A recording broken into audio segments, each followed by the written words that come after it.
welcome back to Tires on the Road. So, we had this crazy idea of out RVing one day and went, you know what? Maybe we should start a YouTube channel too.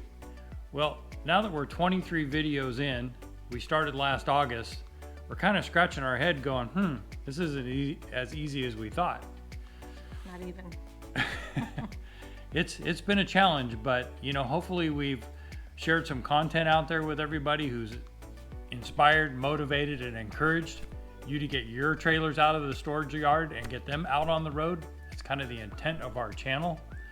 But real quickly, we just kind of want to recap where we've been the last year and where we're going in the future and kind of what led us to YouTube. Started out with our first video drop at Monterey Car Week in California, which is down by Carmel, Monterey, central coast of California. It was quite a challenge getting all the footage and then having to learn all the editing software that we had to competently learn how to use so we could produce a quality video, and being self-taught on that. The one thing that inspired me to be able to do that was I come from a background in construction. And when I'm building videos and I'm out there getting all the footage for the videos, I really truly feel like I'm putting a construction project together. And I am. I'm constructing a video for YouTube. And what I found is the more I got into it and the more videos that I made, the same satisfaction I used to get from completing a large construction project to posting that YouTube video on YouTube brought me back to the same feelings I had building multi-million-dollar facilities, and now dropping a video on YouTube really brought that back to me. I'm sorry, I have to talk with my hands. We'll either be in the screen or out of the screen, but you're just kind of once in a while going like this. So it kind of all started during KYD 55, which is Keep Your Daydream. I'm sure you've heard of them on YouTube. They're a little YouTube channel that's out there, right? And one of the tenets of KYD 55 was that we were to pick up a book and read and knock out books and learn something to expand our horizons and our future and self-motivation and our diets and things like that. Well, the one book I picked up was YouTube Secrets by Sean Cannell and Benji Travis. As you can see, it's been well read. And this got us thinking and moved on. Then, as Sean says, we just needed to punch fear in the face and hit record, and that's what we did. So 23 videos later, here we are. I was on the video team at 2 of our churches. So I kind of had an eye for some shots and what I wanted to do, and that really helped us bring our channel to YouTube. Had I not had that little bit of experience, it might have been a different story, because that would have really been starting from square one. So why YouTube? Why did we decide to start a YouTube channel? We felt that watching RV videos really inspired us to get out there, for one, to get our RV out there. But 2, we felt that we also we could contribute as well as learn from these other RVers. Since, as John says, we've been RVing since 2005. We have a lot of those mistakes that we've learned from, repairs, and also, exciting places to visit. I mean, just everything that goes into the world of RVing, we felt we've experienced and can contribute as well as learn from. So we came up with the line, inspire, motivate, and encourage you to get your RV out of storage and get your tires on the road so that you can get out and experience the same things that we're experiencing. We started out RVing in our first rig with a 29-foot bunkhouse trailer because we had our 2 daughters, Kelsey and Jenna, who went everywhere with us, and it was a great experience for them to grow up RVing. As you've probably seen out there, a lot of YouTube channels have their kids with them, and the experiences that they learned from RVing and the people they met along the way, we truly feel has inspired and shaped them into the fine young adults that they are today. They actually still have people that they stay in contact with to this day who they met when they were RVing as younger kids. The other thing that brought us to the YouTube channel and being able to build this was we used to be partners in an RV storage lot. And we saw so many RVs that would roll into our facility, maybe get used once or twice or three times, and then they would just sit there and rot away. And it's really sad to see that happen. So if you have an RV, get it out there. That's what it's made for. You need to get out and use that RV. The experiences that it will bring you, the memories it'll bring you, will be priceless. The other thing as well about an RV is that it makes you go places where you normally would not go, because you go, okay, hey, where are we going to go this weekend?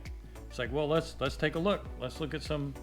Hey, Muggs, how's it going? You wanted to be in the video too, huh? Even though he's dirty. He needs a bath. But you pull out that map and you start looking at some apps and where are we going to go this weekend? So you start planning and you get out there. I mean, Columbia, California. Have you ever heard of it before? Probably not. It's a little small town up in the foothills. And it's a beautiful little old gold mining town that has a lot to offer. We never would have gone there if we hadn't had an RV. We are not full-timers. Although it may seem like it because of the amount of videos that we drop. We just like getting out there and using an RV, as I said earlier. We have a home base near Sacramento, California, out in Roseville. Another one of our whys is because the people we meet when we're RVing is absolutely amazing. It never fails being able to strike up a conversation when we pull into an RV lot and find out who people are, what their backgrounds are, what industries they were in, where they've lived, where they've been in their RV around the country. It's so rewarding to be able to make those friendships along the way and be able to meet like-minded people in the RV community. It's really inspirational. All right, so what does 2022 look like? As you have seen from some of our previous videos, we do have an Alliance Avenue 30 RLS on order. Our new RV is expected to ship in the next 10 days or so. It's going to be coming into the dealer. They're going to have roughly 3 to 4 days of PDI, us doing our inspections and going through and making sure the rig is ready for us to receive. And that gives us about a day and a half to 2 days to move everything out of our KZ Durango into the new Alliance and depart California for the Florida Keys. I know you're probably thinking that's totally crazy. Nobody buys a new RV and loads it up and heads 3,000 miles across the country. Well, you know what? We felt it's a good way to put the new Alliance brand to an acid test and see how it holds up and what our challenges will be along the way. The ironic thing too is that on the way back, we are going to plan a stop through Elkhart if needed to get some things repaired and or possibly do that tour of the Alliance factory that we were hoping to do before we received our new RV and be able to get footage of our RV on the production line in Indiana. But with Alliance starting up their new line, the new factory, it just didn't work out for them. And I understand why. They're focused on building RVs, getting their daily production rate up and getting those RVs out the door to the customer. Other things we have coming up too is we're looking at possibly going up to Montana, Glacier National Park. We're looking at Utah, lots of beautiful parks. Even though we live in the West, we've been to Utah, we've been to Montana, we've been to Oregon, we've been to Washington, but it's time to go back and do a deeper dive into those states and hit the locations that we didn't get to visit the last time we went through those states. And on that note, the reason why we know about those little diamonds in the rough is because we watch a lot of RV channels to give us the reviews of their special finds, and we write them down and we try and hit them as well. And we're hoping to do the same thing in return. Now the big thing is moving forward is the situation we're in with our state and the price of fuel. Luckily, we've been saving for our Florida trip for quite a while, and kind of took into account what the fuel costs were going to be. So we've been putting a little extra money away for that expense. But things aren't looking good right now. It's going to cost a fortune. If fuel prices continue to rise, we may have to reevaluate some of those longer haul trips and focus on those small little towns in California that are within a couple hours or maybe 5 hours of the Sacramento area. One place in California I'd really like to get to is up to the Volcanic National Park up in the northeastern corner of California. But anyways, I think it's time to wrap this up. Again, we appreciate you guys following us and watching us on YouTube.